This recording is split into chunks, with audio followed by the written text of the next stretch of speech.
노만 빈센트 필 박사님이 계시는데 이분은 뉴욕에서 52년 동안 목회하시면서 긍정적인 사고의 힘, 이걸 강조하면서 성도들에게 많은 도전을 주신 목사님이십니다.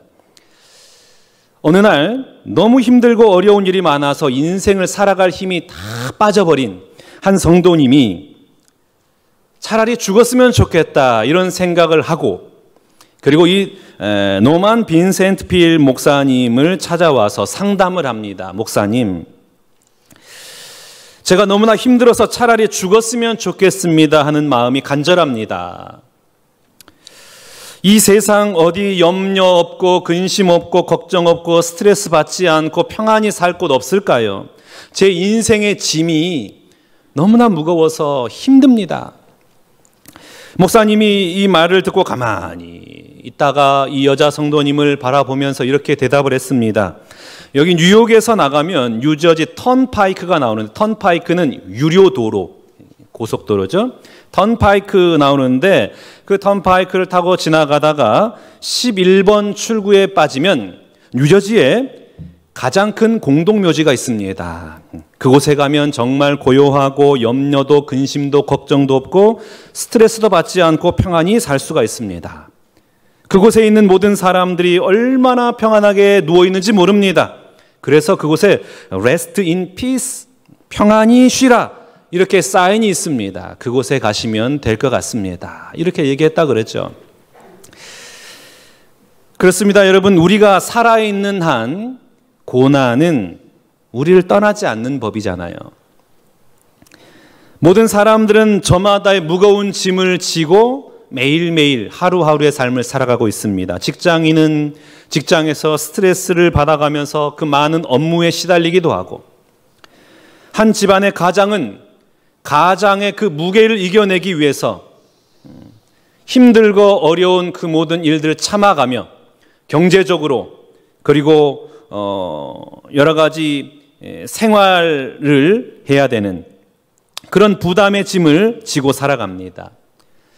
가정주부는 가정주부 나름대로 집안일과 육아 등으로 감당해야 할 짐이 있는 것입니다. 그러나 여성은 여성대로, 자녀는 자녀대로, 기업가는 기업가대로 저마다의 지고 있는 짐이, 그 무거운 짐을 지면서 살아가고 있는 것이죠. 목사인 저는 짐이 없을까요? 목사도 짐이 참 많이 있습니다. 존경받는, 목사가 존경받는 시대는 이미 지나가 버렸고, 존경이 아니라 존중받기도 힘든 시대를 지금 살아가고 있습니다. 모든 사람이 마찬가지지만 저도 마찬가지인 거예요. 사람이 아무리 잘하고 아무리 열심히 해도 나를 서운하게 하면 그 순간 그 사람은 나쁜 사람이 되는 거예요.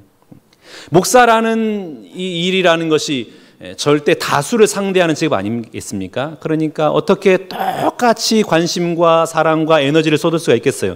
어떤 사람에게는 본의 아니게 실수할 수도 있고 에너지가 못 가서 또 여러 가지 또 미안한 일이 생기기도 하겠지만, 그러나 저에게는 그러지만 당사자는 그게 아니거든요. 당사자는 그게 전부인 거기 때문에 그 순간 내 마음이 상하면 저 목사는 나쁜 목사, 이렇게 돼버리는 거예요. 그러니까 목사라는 직업이 그렇게 쉬운 직업은 아닙니다.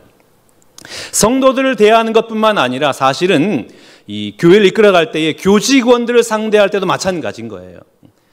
교직원들을 상대할 때도 항상 눈치를 봐야 됩니다. 왜요? 그렇게 안 하면 갑질이라는 또 그런 단어가 생기기 때문에 그래 조심해야 되는 거예요.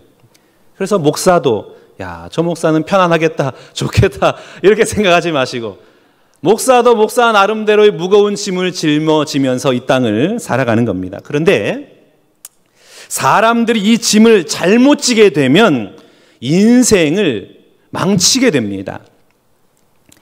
어떤 기업가는 짐을 잘못 지는 바람에 감옥에 들어가기도 하고, 어떤 가정은 짐을 잘못 지는 바람에 집안 식구 전체가 빚더미에 앉게 되기도 하고, 어떤 교회는 짐을 잘못 지는 바람에 갈등하고 분열되어서 교회가 망하기도 하는 거예요. 그래서 우리는 오늘 내가 짊어지고 있는 이 무거운 인생의 짐을 누군가 좀 대신 져줬으면 좋겠다, 이런 생각을 하지만, 그러나 이 세상에는 그 어느 누구도 나를 대신하여 내 인생의 짐을 대신 져줄 사람은 아무도 없습니다. 그래서 이 땅에 있는 모든 사람들은 저마다 인생의 무거운 짐을 지고 죽을 때까지 허덕이면서 이 땅을 살아가는 것입니다. 그런데 하나님의 백성에게는 이 세상을 살아가는데 놀라운 비밀이 하나 있습니다. 그 놀라운 비밀이 무엇이냐면 하나님이 나의 짐을 대신 져주신다라는 사실입니다. 우리 주님 예수님께서 이 땅에 오셔서 많은 사람들을 고치시고 치유하시면서 하신 말씀이 있어요. 그 말씀이 어떤 말씀이냐면 마태복음 11장 28절의 말씀입니다. 수고하고 무거운 짐진 자들아 다 내게로 오라 내가 너희를 쉬게 하리라.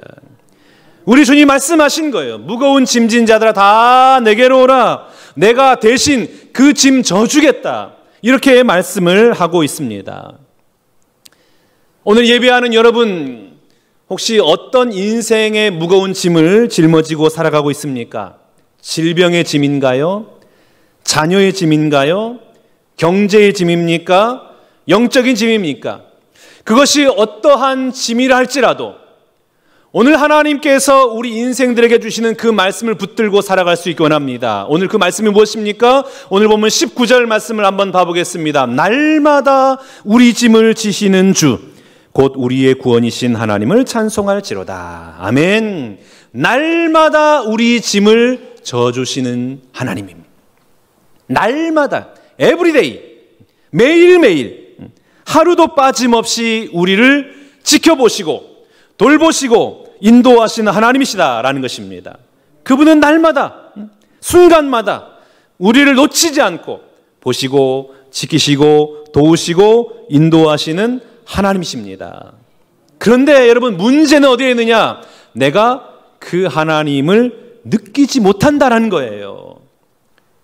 하나님이 살아계신다는데 하나님이 인도하신다는데 하나님이 지키시고 보호하신다는데 나는 그 하나님을 느끼지 못해요. 오늘 본문 말씀은 다윗이 부른 노래입니다. 대적자들로 인해서 힘들고 어려울 때 불렀던 노래. 그 시편 68편 말씀이에요. 사울 왕이 다윗을 죽이려고 얼마나 쫓아다녔습니까? 그래서 다윗은 언제 어디서 죽을지 모르는 그런 죽음의 위기 가운데 놓여져 있습니다. 그런데 다윗은 그 가운데서도 평안을 노래하고 있는 거예요. 평안. 무엇 때문에 평안을 노래했을까요? 주님이 날마다 자기를 지켜보신다라는 그 믿음이 있었기 때문에 그 죽음의 위기 속에서도 평안함을 누릴 수가 있었던 것입니다. 여러분, 다윗의 하나님이 오늘 우리의 하나님이심을 믿습니다.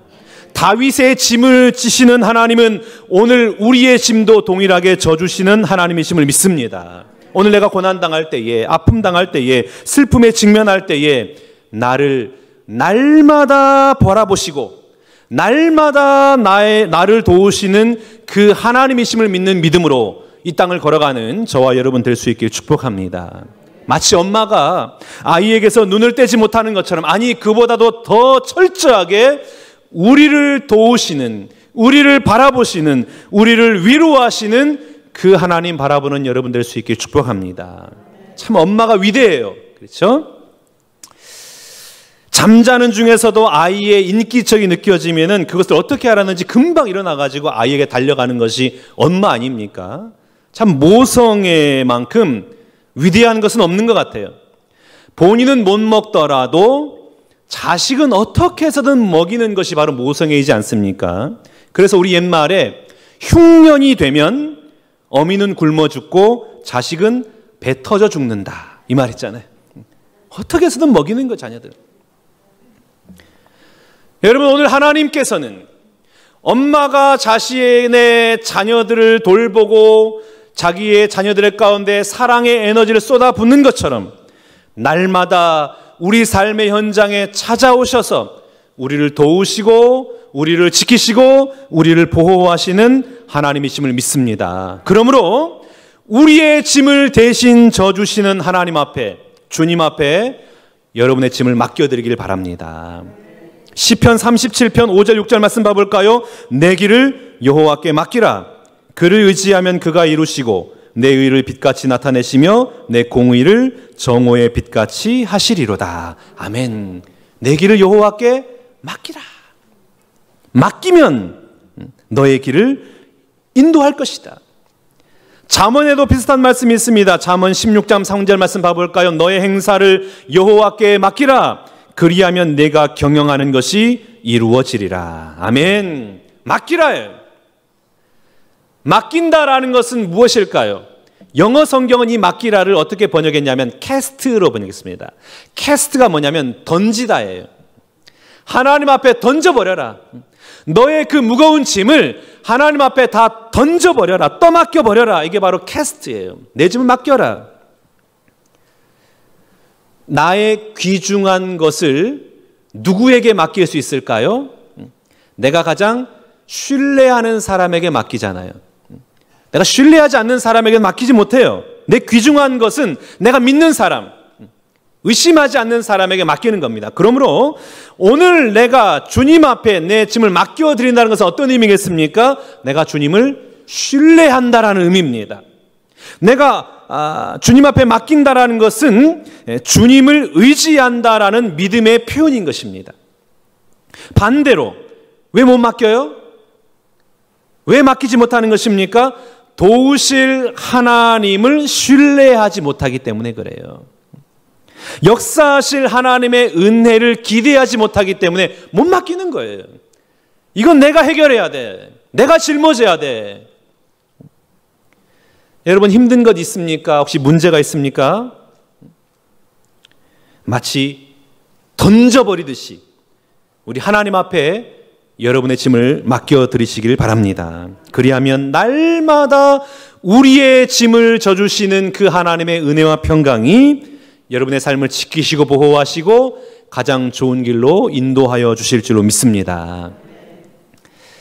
그런데 여기에서 하나의 의문이 있어요. 그 의문은 무엇이냐면 하나님은 우리의 짐을 대신 져주시는 하나님이시라는데 왜 우리에게 짐을 주시고 그 짐을 대신 져주시는가? 다시 말하면 우리에게 짐이라는 것을 아예 주지 않으면 우리도 편하고 하나님도 그렇게 고생하지 않으면 될 텐데 왜 굳이 우리에게 무거운 짐을 주시고 그 무거운 짐을 또 본인이 짊어지시고 대신해서 짊어지고 가냐 이 말이에요. 나를 사랑하는 하나님이라면 짐이 없어야 마땅하지만 왜 짐을 주고 또 힘들게 그 짐을 대신 져주시냐 하는 이런 의문입니다. 여러분 우리가 언제 가장 간절하게 하나님의 도움을 구하던가요? 우리의 인생을 되돌아봤을 때 내가 가장 절실하게 하나님의 도우심을 구하던 때가 언제였습니까? 사람이 하나님의 은혜를 받아서 성공하면 하나님 잘 믿을 것 같지만 그렇지 않더라고요.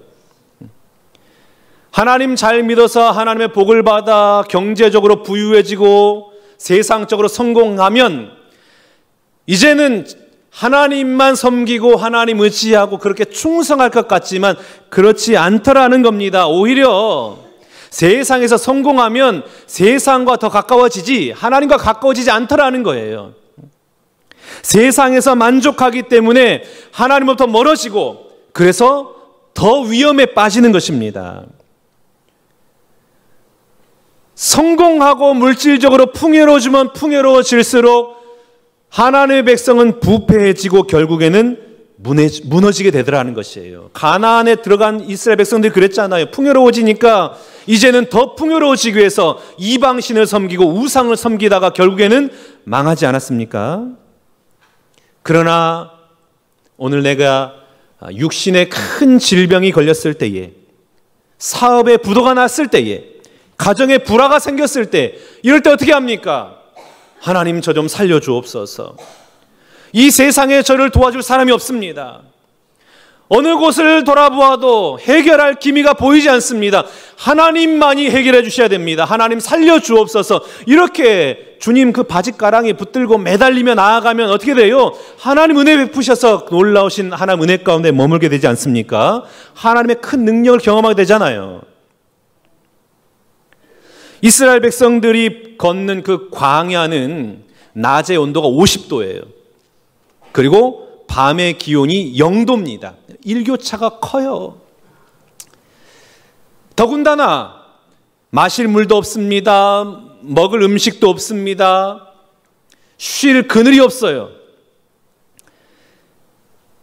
어제 제가 디스커버리 채널에서 한 이 프로그램을 봤는데 그 프로그램 제목이 뭐냐면 Man vs Wild, 그러니까 사람과 이 거친 자연과의 싸움인 거예요. 사막 전문가가 나와서 여러분 사막에서 살아나는 방법을 제가 보여드리겠습니다 하고 어떻게 살아남는 그 방법을 이제 보여주는 거예요. 사막은 낮에 50도라 그랬잖아요. 그러니까 낮에 이 사막을 벗어나기 위해서 가는 것보다는 밤에 컴컴한 밤에 걸어가는 것이 훨씬 에너지를 절약하고 더 많이 갈 수 있다라는 거예요. 그래서 사막에 혹시 떨어지면 되도록 밤에 가십시오, 여러분. 밤에만 움직이세요. 그러나 밤에 움직일 때에 뱀과 전갈이 있다라는 사실을 꼭 기억하시기 바랍니다. 조심하라는 거예요. 그 목이 마르잖아요. 사막에서는 물을 구할 데가 없어요. 그럴 때에는 강의 흔적을 찾으라는 거예요.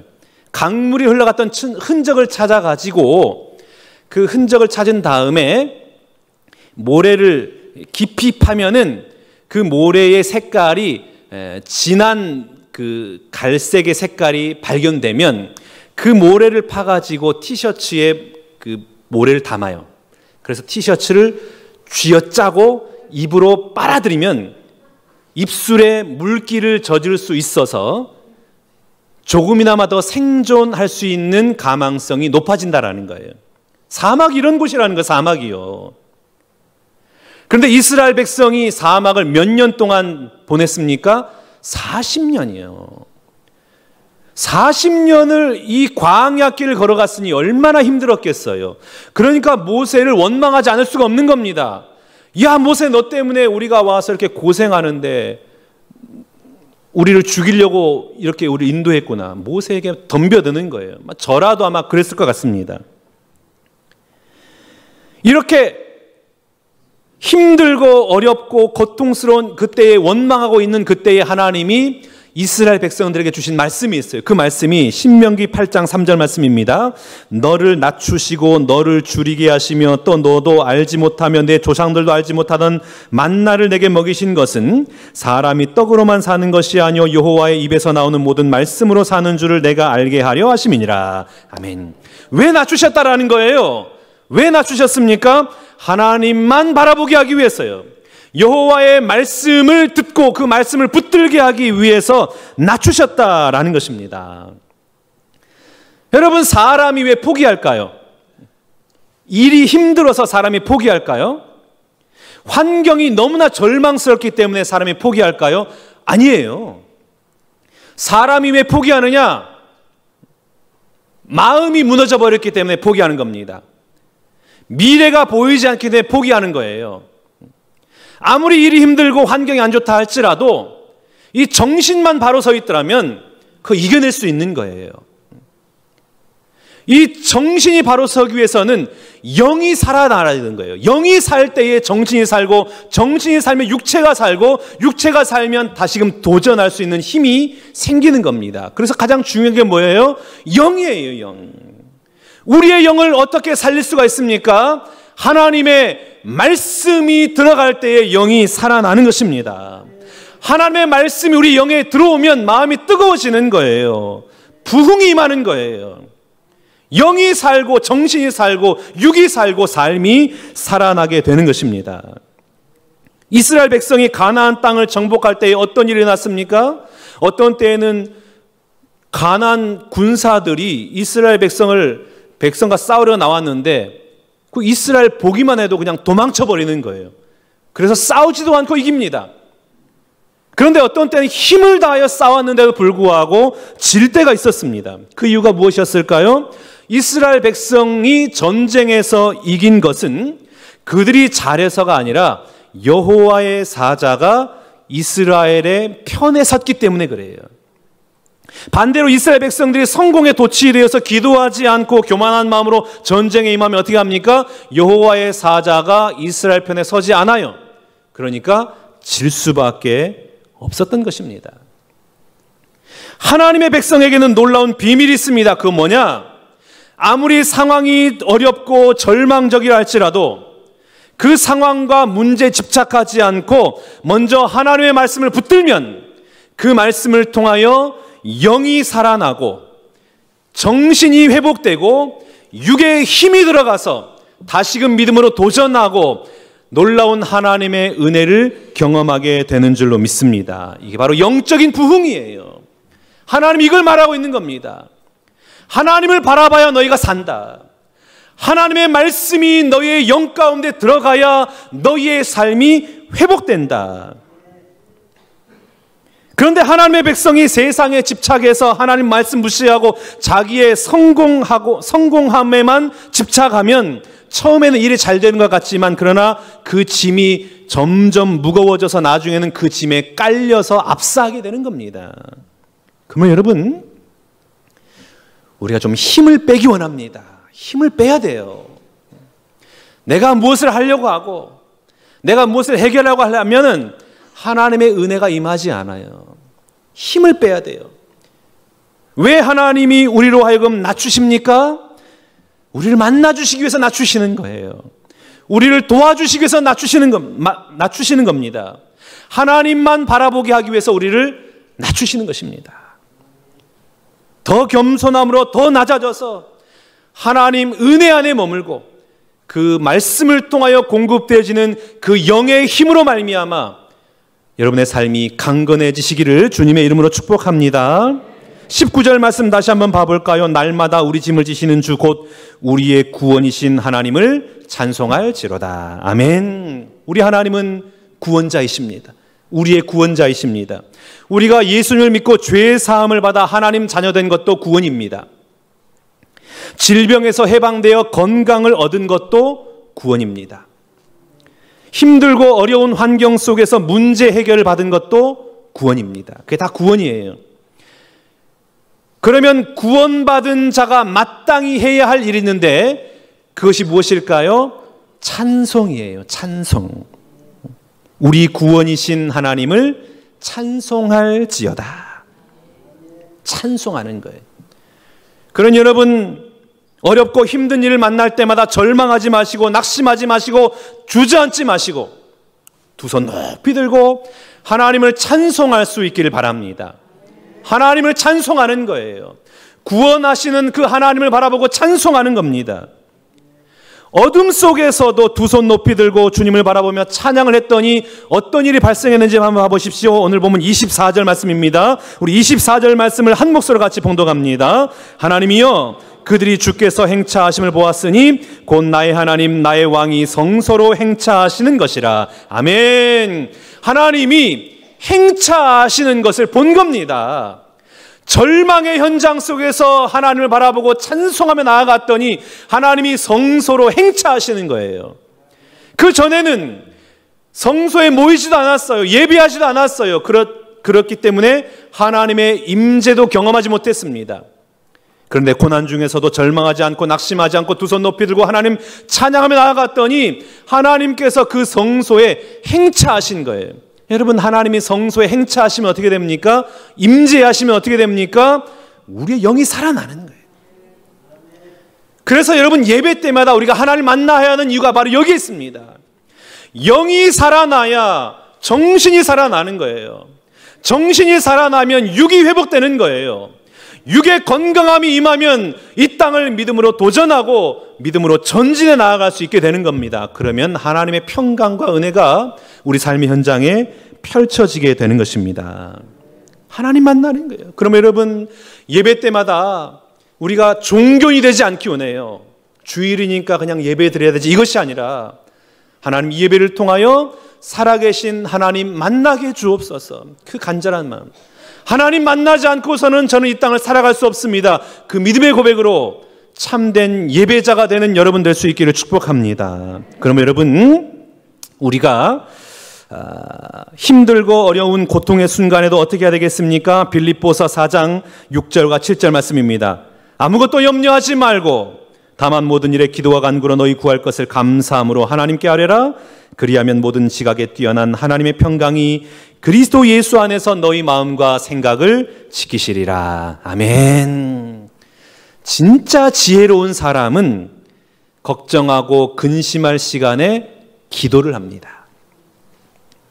아무 것이 보이지 않은 답답할 때에, 인생의 무거운 짐으로 말미암아 억눌릴 때에, 그 무거운 짐으로 말미암아 눈에서 끊임없이 눈물이 흐를 때에, 그때 주님 앞에 나아가 기도하면 하나님이 예비하신 놀라운 은혜가 우리 삶의 현장 가운데 펼쳐질 줄로 믿습니다. 그러므로 약할 때가 기회인 거예요. 힘들고 고난받을 때가 하나님 만날 수 있는 절호의 기회입니다. 세상 두려워하지 마세요. 세상으로 우리를 억누르는 그 힘 앞에 두려워 떨지 마십시오.